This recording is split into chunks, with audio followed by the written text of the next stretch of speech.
récupéré par Mathias Fixel. Bagueur, calmement, avec Guillaume François en un temps. Intervention de Bitsindou. Laka avec Alach maintenant, la frappe d'Alach tendue et le but d'Alach, oh, superbe envoi. Et ouverture du score pour le Lierse et contre le cours du jeu. Non, certainement pas, parce que les Lierrois sont dans le match. On revoit Guillaume François, Bitsindou qui intercepte, on ne gagne pas ce ballon avec finalement Laka qui vient et Alach qui frappe. Superbe envoi et Anthony Maurice surpris par cette magnifique frappe de Alach qui ouvre donc la marque et qui surtout... il y a du monde au deuxième poteau.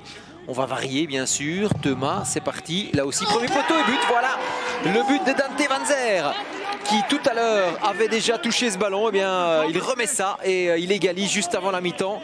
Et donc repasse devant au classement des buteurs. 19e but. Et que l'Union égalise.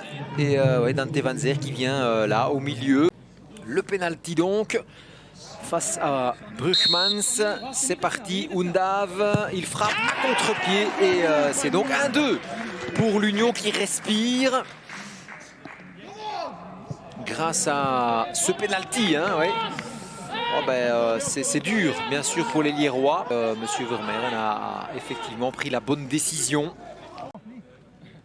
Et donc Labo.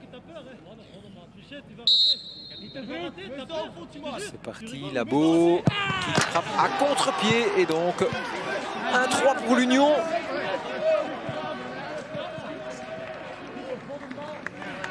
Le but donc, Brighton, unioniste dans ce championnat. Chalouk qui dévie pour Tarfi. Tarfi plein axe avec Mertens.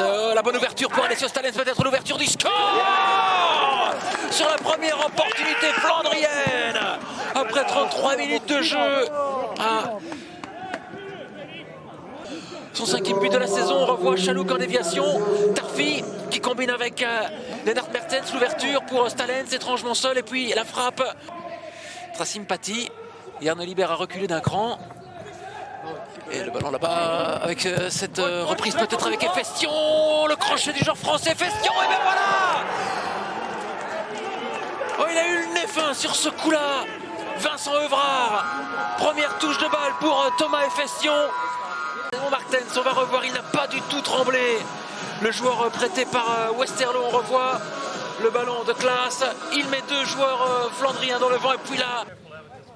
Des Cérésiens qui repartent vers l'avant, mais Vetokele qui se bat bien, le tacle est impeccable. Il n'y a pas d'hors-jeu pour Cicek qui peut partir au but pour peut-être l'ouverture du score dans ce match. Cicek, c'est dedans.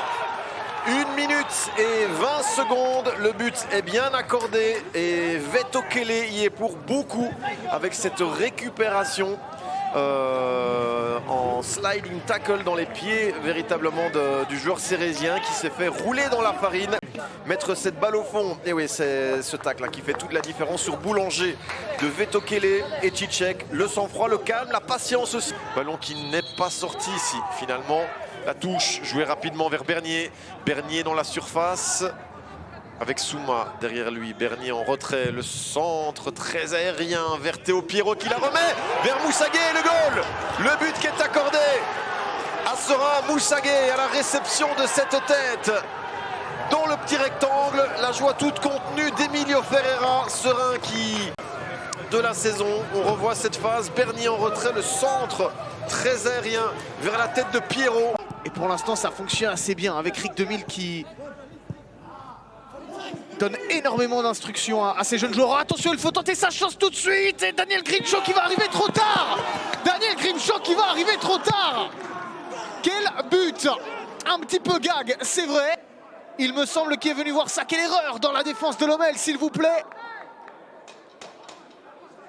Et regardez le sprint de Daniel pour Lommel, qui a été chercher ce penalty via Marlos Moreno. En attendant, Kevin Kiss, est-ce qu'il va venir marquer son deuxième but de la saison? Nick Shinton n'était pas loin, mais c'est dedans. Kevin Kiss pour son retour, qui vient égaliser au ralenti. Là, c'est le but que l'on revoit.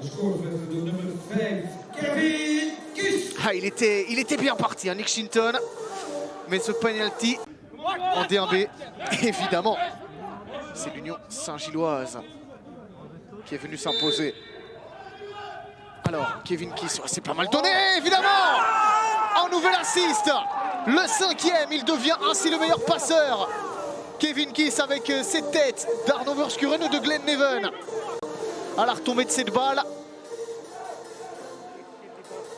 Et c'est bel et bien Arnaud Verschuren, me semble-t-il, qui vient